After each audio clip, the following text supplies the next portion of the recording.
so many times I'm reading it backwards now. I think this is a good note for everybody out there. He says that I don't pull well on TikTok, so He doesn't. It's just a fact. It just doesn't pull well. It's called social media for a reason, and it's not selfish media.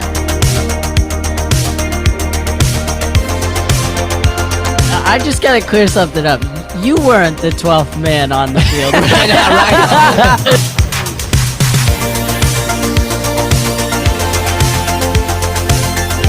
There is no easy way to get anything ever.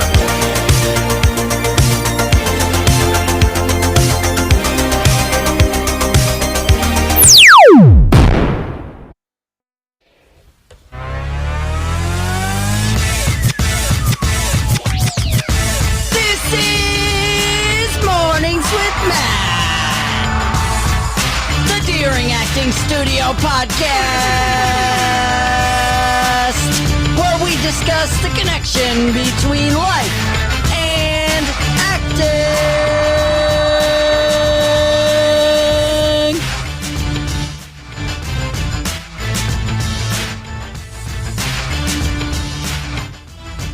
I'm just turning the volume up and down like I'm doing something like cool. A sound mixer, yeah. Good morning, everybody. Welcome to Mornings with Matt on the Deering Acting Studio podcast. It's going to be an interesting show.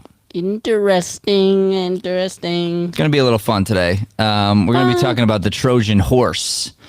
This is going to finalize our week on patience. And so it's going to be interesting because we're going to learn a little bit today and talk through some things and have some fun. But before we do that, Joey, how about we dive into our daily devotional? What do you think? Let's do it. All right. Devotional. God. Here Bible. we get the Bible. The Bible. All right, we've got Matthew 43 through 45.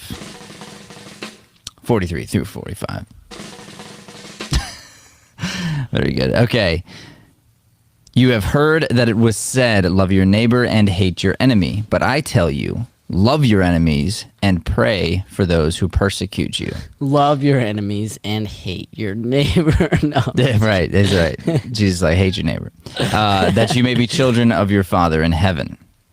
So, Matthew 43 through 45, you have heard that it was said, love your neighbor and hate your enemy. But I tell you, love your enemies and pray for those who persecute you, that you may be children of your Father in heaven.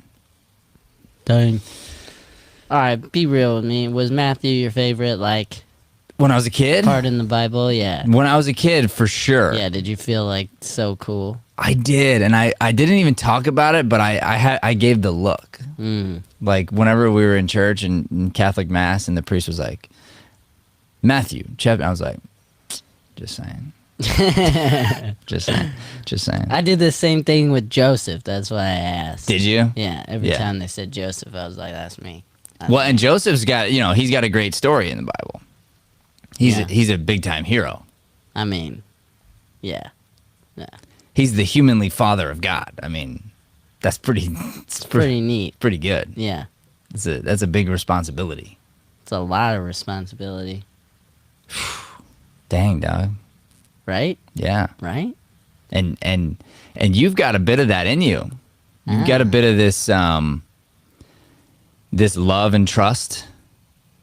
Because think about the amount of love and trust Joseph had to have.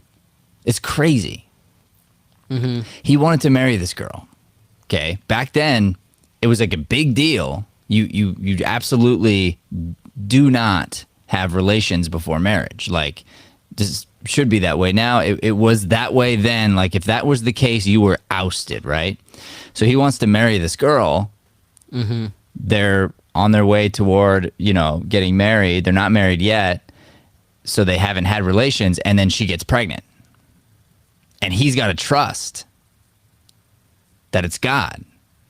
That there wasn't something else going on. He had to trust, and he had to go, yes, not only am I going to stay with this girl, but I'm going to take her across the desert. I'm going to protect her. I'm going to help her deliver God's baby. And then I'm going to still marry her, and then we're going to have a family, and then I'm going to raise this kid. I mean, Dang. it's a good dude. Yeah. Yeah. You're a good dude, Joseph. Thanks, bro. See, and then you want to, you Yeah, just got to yeah, take the credit. Yeah. You were a big part of everything too, Matthew. Well, I mean, according to the gospel, but I don't know. All right, so in this passage here, you've heard it say to hate your enemy. And Jesus says, I tell you, love your enemy. Love those who persecute you. Pray for those who persecute you. This is one of those super difficult things about being a Christian person, is turning the other cheek, is to instinctually find a way to pray for and support, and well, not support, but pray for and to love people who are coming against you. Yeah. But I can tell you, it pays off. It's so hard in the moment, but it pays off. Yeah, like $100 bills, y'all. Like lots of bills. Like $100 bills, y'all. Yeah. Yeah. All right. So I wanted to talk about, at the end of this whole thing, I wanted to talk about the idea of the Trojan horse. And I'm going to be honest with everybody as we go into this here. The more I dug into the story, because I had planned on this topic to end our week. I planned on it on Sunday, but I didn't study deeply. So when I thought of it, I was actually thinking of it from a different direction. And then as I was studying the story more and more, I realized, oh boy, I don't know the story as well as I need to in order to talk about it. And the more I studied it, the more I was realizing, ooh, geez, the angle I was about to take it's not actually a good one. Because I was thinking, originally I was thinking of it as sort of like a hero's story. Sure. The big comeback, and in some ways it is. You know, it sounds cool. It's like this interesting thing. Like we've been beaten down. We do this like super cool like trick, and we get in there. So for those who don't know, the idea of the Trojan horse goes like this. There's two armies opposing one another. There's the big Trojan army who's like just dominating, and they've got they basically have a city protected by a wall, like a little palace that's like impenetrable. And so they're basically just dominating. And so as a last-ditch effort, the Greeks come up with this idea to build this giant, massive horse, which looks like a gift to the gods that the Trojans are worshiping. And so the Trojans then accept the gift, this big horse, inside their palace, and little do they know that inside the horse are Greek soldiers, and they sneak out of the horse, open up the gates that were impenetrable, and let all the Greek soldiers come in, and then they win that battle. That's the idea. Yeah. So I was thinking of it. So I was thinking of it. tie into patient. Well, I was thinking of it at first as this idea of, sort of having this cool attack thing, and honestly, like those soldiers having the patience to just be quiet, the patience to just like sit in the horse and just wait, and then instead of attacking right away, finding like this new alternative way in, which honestly, like it's a great idea. It's one of those things like you can do it once. You can't do that trick twice. Yeah. Right. Imagine if you're the guy inside, one of the guys inside, right? Uh-huh. And it's allergy season, and you have bad allergies, and you're just in there, and you're like, you can't sneeze, right? It'd be tough. Otherwise, You're not patient. You give up your cover. Yeah. And it's not like they could soundproof it, you know? Yeah, It's yeah. like they didn't have that kind of quality. They didn't have that equipment back then. Okay, so the more I thought about it, though, the more I was realizing, so that is true, okay? And there is this idea of, and I talked about this yesterday, the strategy of the surprise attack. So winning that battle, actually, you know, there's definitely lessons to be learned there. On the reverse, I think it's actually the other side that the big lesson needs to be learned from, because it's more like, did the Greeks beat them, or were the Trojans just stupid? The Trojans were stupid. Yeah. That's how I look at it. I think the Trojans beat themselves. Ego. They became arrogant. That's right. They were like, we the kings. Thank you for our giant horse, because we the kings. That's right. And then the second the giant horse got in there, And according- nightfall came, they got annihilated. And according to legend, there were some of the Trojan leaders were giving advice. Hey, we shouldn't be taking this gift. And other guys are like, this is a gift to our gods, man. We're gonna bring it in here. We're gonna, like, these guys did all this, and honestly, like, they're so weak, those guys, whatever. So we're gonna bring it in, and we're gonna show everybody. We're gonna show off to everybody how great we are, because they give us this gift. And the other guy's like, no, man. Like, we should throw this thing in the ocean. And he's like, if you don't want to please the gods, you know. That's right. It's cool. That's right. You know, you can be that way. That's what he was being like. And Yeah. and the guy's like, no, we should burn it. Like, we should burn it right now. We should not accept this kind of gift. Then he's like, that would be a really bad sign, like, to our gods. And you imagine know? the soldiers on the inside. Yeah. When he's like, we should burn it. They're like, no.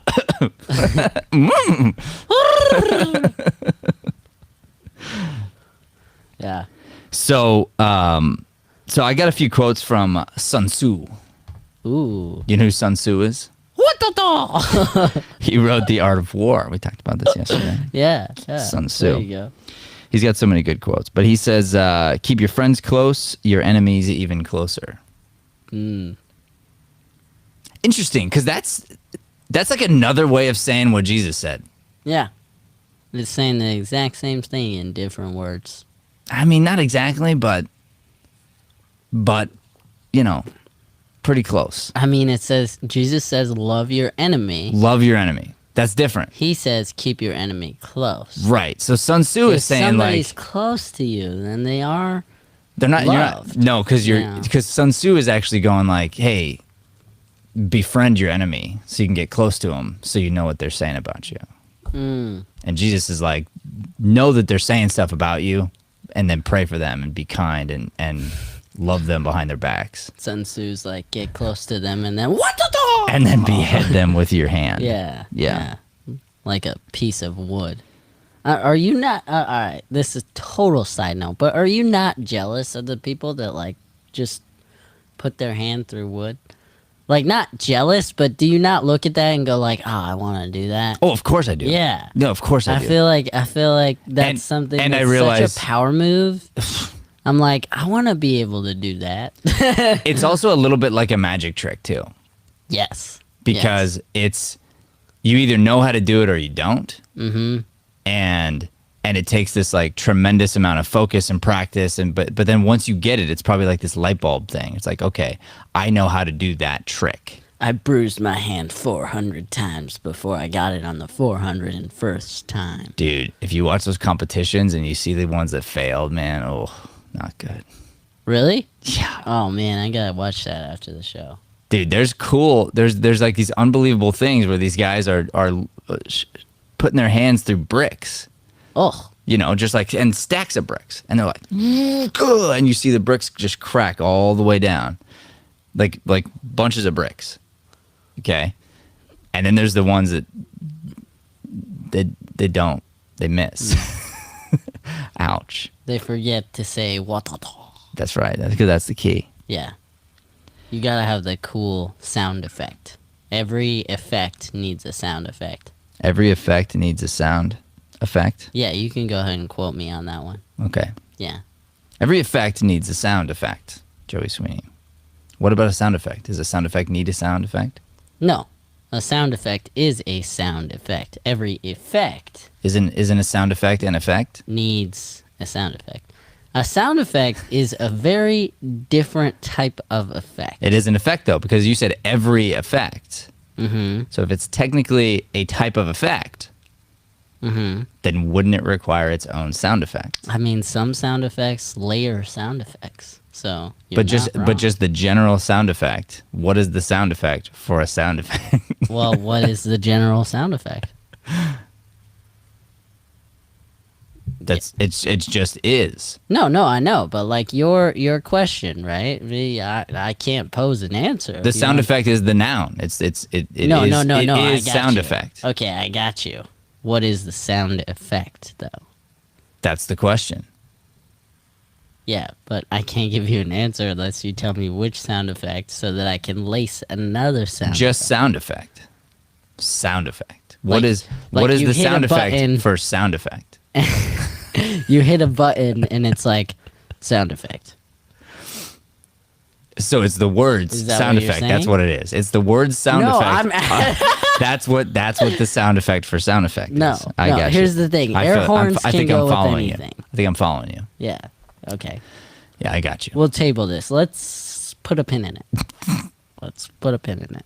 Yeah, because if we don't, this thing's gonna pop. Actually, no. If you put a pin in it, it does pop. All right, we'll be right back after this commercial. We do need to go to commercial, Joey. Let's go to commercial. We're going to come back, and I just want to talk about the aftermath of the Trojan Horse, and I want to talk about what we're going to learn from it, both good and bad, and how what we're going to take from this idea, and we'll close up this week on patience. You guys got to have patience to get through our little sound effect deal too. I mean, thank you. So my experience with Phoenix casting has been pretty much legit. Like ever since I started like modeling and acting, I've been coming here. If you're an actor in Arizona, you need to know about the Daring Acting Studio, and you need to get here. They'll make you feel like you belong. Where there's a will, there's a way. So I think it's great that you guys are continuing to innovate, not just resting back and saying, oh, this is just the way it is. And in these days, because of virtual casting, some of these big projects that are on either coastline, now a lot of actors have the opportunities to at least submit. It was so uplifting and encouraging, and it's such a refreshing sense to get as an actor, to be uplifted and encouraged and taught to do that to everybody that you're in a scene with. We always recommend Daring Acting Studios just because we know how important it is to hone your skills and hone your talent and always be practicing. And it's like a sport, you know, you have to go in and practice. You can't just jump into something and think you're going to be a star. So What I learned about during this workshop is to be yourself and to not to be afraid to be yourself and be authentic. And that's the one thing I gotta say about you guys, and you guys have been amazing. When our team submits, you know, it's like you guys give us really a great selection at audition. And so I think that's great, and I appreciate the opportunities you give our talent. Do yourself a favor, come down to Daring to Phoenix Casting.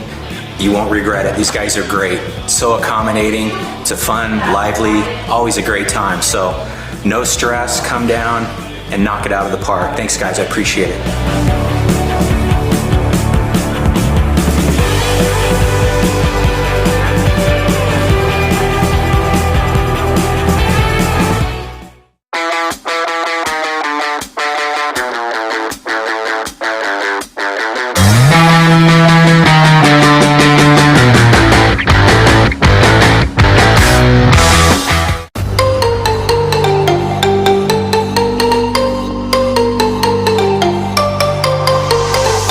Circle up, please.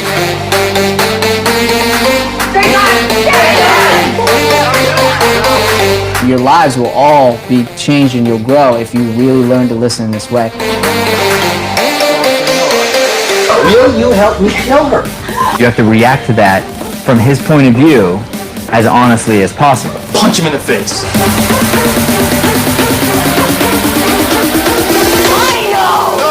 No, you don't know nothing. Come on.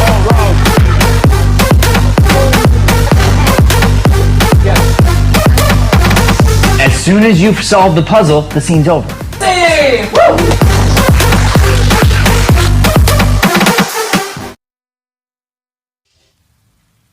All right, so we're back. We're talking about the Trojan Horse here, and we're about to get to a Joey Sweeney terrible illustration here in a second. I saw him whipping something up. I'm drawing something good today, boys. So you've got a T minus 15 seconds, Joey, to finish up. 15. Oh my gosh! Gotta finish up that drawing. Jeez Louise. All right, so so what can we learn from this idea of the Trojan Horse? The first idea I want to take away is honestly being willing, being open, having the patience to stop and like change what your belief systems are. And I want to tell you, for instance, this happened to me today. Like here I was thinking about this, kind of glossing over the surface of it, and then realizing immediately, I think I got the wrong take on this thing. And I better start this thing off by, first off, admitting that I need to work on it more. I'm going to turn down your marker because that thing is so loud. I'm like trying to talk. It's like a ghost from Scooby-Doo sneaking in the room. Yeah, so the ability to change, that's one thing. And then the second thing is, I want you to ask yourself this question, because here's what happened to me this week. And if you were listening to the show all week, you know that my 9-year-old son, put on himself a self-imposed media fast, which is like, who are you, son of mine? And I, through my own having to fight myself, decided to join him. I'm going to join him, my boy Jack. I'm going to join you in a self-imposed media fast. So I'm on, I think it's like day 3 now. And the most interesting thing has happened. I've been so productive the last 2 weeks. I did sleep in this morning, which no to good. But I got an amazing, incredible night's sleep last night. I mean, I slept solid. Why? Because I climb in bed and watching TV was not an option. It was just that's out. So then I'm sitting there, and what happens? You get bored. And then I started reading a book, and then next thing you know, I'm out. And I wake up, and it's 6 o'clock. I usually get up at 4:30. I'm like, what happened? It's nuts. So if I think about the TV, if I think about media, if I think about the news, if I think about whatever, what are those things? Those are Trojan horses. Those are these little viruses sneaking into my brain. And I bet you there's some of these things are sneaking into your brain too. And they're sucking up your energy. Insane in the membrane. They are winning these battles against you, these secret little battles. And what are you doing? You're literally just letting them in. Because you're like, oh, it's a gift. Oh, I like, this is something good. It's not. It's not good. And you have to know that. You have to admit it. And if you have not come to terms with that, then there's no way you can stop it. There's no way you can say, okay, I know what I'm doing to myself, so I'm going to let myself have this for a second, but I'm not going to keep continuing to punish myself. And I think that's what a lot of us do, is we fall into these negative bad habits and then we justify them as something that is of value when we know darn well it isn't. I love you, Joey, so don't take offense to this, but sports is a Trojan horse for you. Oh, 100%. It sneaks in like a virus. Yeah. And then you find ways to justify that. Yeah. And I can tell you, I know because I was you many years ago, where I spent so many hours on sports. And because it was sports, I just did, like, for me, I'm like, it didn't even resonate with me. Like, I was literally the person that was casting the stone on somebody else, being like, you guys watch so much TV. Lame. And then I would be watching hours and hours and hours of sports because I didn't count it. Oh, 100%. In my mind, they weren't the same. Yeah. It's funny. Yeah. Okay, ladies and gentlemen, it is now time for Joey Sweeney's terrible illustrations. All right, I'm going to be very hard on you today. All right. Here we go. Okay, I so feel like here's this how it one's goes. Very straightforward. Here's how it goes, everybody. So for a Joey Sweeney terrible illustration, we have to figure out what's going on. So all right, so type in the chat what it is. So in this one, what we've got here is we obviously have a Trojan soldier who is standing on top of what looks like 2 windows, and in between the 2 windows is a waterfall. And the waterfall represents the fall of the Trojan Empire. And then outside the wall, we clearly have a like a dragon of sorts, and like kind of like How to Train Your Dragon. And then there's a little guy underneath the dragon, and that's Hiccup. And he's about to jump on the dragon's back, fly over the wall, and attack the Trojan soldier who's standing on top of a window, which is very fragile, the window. As you can see, there's like a sunshade thing that's on top of the window that he's perched upon. And that is the point, is beware of little boys who can ride on dragons. And honestly, doesn't matter how cool your place is, if you put a waterfall in the middle, there's still going to be a way in. That's good, Joey. How was I pretty much terrible? It was a terrible, terrible description. What are you talking about? I was spot on. No. All right. What is it? All right. First off, whatever you said was just historically inaccurate. Like, today's illustration was pretty easy. It's just... That was like 2 windows and a waterfall coming down the middle. No. It's just what I saw in my history book, okay? This is clearly a giant brick stone wall. Those gray, like, big old stones from back in the day. Okay, it looks like a waterfall because the lines are going down. No. That's a separate thing. The wall is this, right? This is the wall. Okay. This is the giant wood door, okay? It's got the scratches in it. Got it. And it's from the profile angle, so it looks smaller than it is. Uh-huh. Everything is not what it seems, Matt. Okay? And then this guy, the Roman soldier, he feels like he's in a power position because he's got a sword and he's on top of the wall. Got it. And he says, "Peasant." So I got that part right. Peasant, why are you coming here? And he's like, "I have brought you a gift." And he said, "It's a dragon. I am a craftsman. I created you this horse with my people." It's a horse. Got it. Yeah, and this mane is made out of wood chips. Okay, that's how they got the horse hair. And the the Trojan soldier's like, "Chips? I'm starving." Yeah. Bring it in. Yeah. Sounds great. Yeah. So he brings it in. But because of his pride, he doesn't see the danger in the horse. And Great. then the empire falls. All right, good job, Joey. That's a excellent, terrible illustration. So Don't forget it. Put it in your history book, guys. All right, Sun Tzu says, victorious warriors win first and then go to war, while defeated warriors go to war first and then seek to win. I'm going to do that every time you have a quote from this guy. And I really hope you have a quote from this guy. From who? Sun Tzu? Yeah. It's really fun to go, "What the?" So, what does he mean by this? Win first, then go to war. Okay. What it means is you need to have an after plan. Yeah, like strategy. You gotta know. You have to have one in your mind first. So the issue is that some people just go, "Let's go, let's fight." They get in the middle of war, and then they're like, "What do we do?" You know, or they try to gain the strength from the battle. Where you gotta start with that. So what's interesting though is like the Greeks win here, but they don't win in the end. In the end, they fall. Yeah, you know, and what brings them down? They say what brought down the Greeks was lack of unity. They couldn't all decide on the same thing. They couldn't decide like as a political party. They couldn't decide on, you know, there was always this infighting that happened, and it became their downfall. Dang, that's kind of sad. It is sad. Yeah, very sad. Very sad.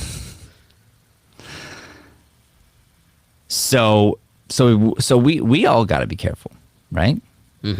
We got to make sure that we are unifying. Because we don't want to fall ground like the Greeks. No, we That don't. would be sad. And we don't want to fall like the Trojans either. Yeah. We don't want to fall like anything. We don't want to fall like Brian. You know? And I'm gonna stay say, on our feet. and I'm gonna say, right here, right now. Right here, right now. I'm not the first one to criticize this. There are different things happening in our major events that are going on, and there's a reason why the viewership is so low in these things, because they're trying to send in some Trojan horses. Oh. And we got to be careful about what we watch Conspiracy. on the commercials and what we watch during the halftime shows, and what subliminal messages are being handed out, and we can't let that stuff in. We cannot let in this like anti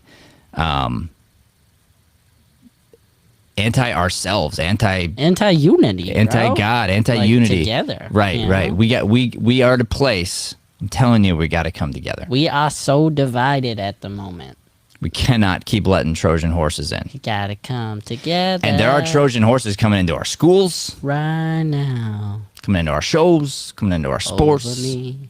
Dun, dun, dun, dun, dun. We got to be careful of that. I just wanted to see what it would be like if I did like a music sound effect under your talking, quieter than you were talking. It was really beautiful, Joey. Yeah, I think I might do it more often. I think I might call it Joey's cover songs. All right, so I got one last quote here. Okay. And that is, victory comes from finding opportunities in problems. Sun Tzu. I was really thinking it wasn't going to be him. And then I was like, all right, cool. Yeah. Victory comes from finding opportunities in problems. So this is the positive of the Trojan horse. The Greeks did find an opportunity inside the problem. What's the problem? We're getting killed. We're getting demolished. Murdered. Why don't we think outside the box, come up with a plan Or that we can attack with? Or think inside the box. Huh? Very good, Joe. Think outside the box and get inside the box. So to take this concept of finding an opportunity inside of the problem, that's everywhere. Mm-hmm. There are problems. There are things that you disagree with. There's things that I disagree with and that you disagree with me on. That's okay. We want to find opportunities here. Where are the opportunities to come together? Where are the opportunities for us to better ourselves and to push this world, this civilization, this country further into success, prosperity, generosity, etc. All right. So, just going to throw something at you here. Okay. Okay. How does this concept play into acting? Because I feel like there's a very strong play here. Okay, what is it? It's the idea of sitting in the moment, allowing everything else to sort of disappear for a minute, not focusing on the shiny thing, and understanding that opportunities will come, and if you're patient, you'll take the right opportunities versus getting stuck in a scam or getting stuck in looking at the big lights and then being unfulfilled because you didn't get there because you took the wrong route because you were focused on fame instead of the art of acting that fills you up. That's good. It's about perspective. That's really good. I think along those same lines, even in your actual performance itself, and life is a performance, so we can apply this to everybody, but inside of your performance, what are we always saying is to find a way to be comfortable in the uncomfortable, to actually seek uncomfortability. So uncomfortable is another way of saying problems. So in an improv stage or on an improv scene, I mean, what somebody else would consider a problem, I consider an opportunity. You see a problem, I see a weird thing that I want to play a game with. And a lot of people are trying to cover up the problem instead of doing something with it, playing with that thing, finding a way to create comedy gold or finding a way to create, truth from the chaos. Love it. All right, that sums up our week on patience. I want to leave everybody with this. You can be in control of the Trojan horse that is entering your mind. I say, find a way to sneak in stuff that's good. I was realizing this morning, I was listening to the Bible in 1 year. The Bible in 1 year. I listened to this Bible app that just keeps me on track, make sure I can read the Bible in a year. And as I was listening to it, I was realizing how much of a habit this has become. I don't do it consciously. I wake up and it's like, ugh, and I push the button and it goes. That's the only thing that's allowed to happen when I wake up, but it's like, it's not a choice. It's interesting. It's essentially a positive Trojan horse. It's a positive virus because the virus plays. That's what a habit is. It just does it automatically.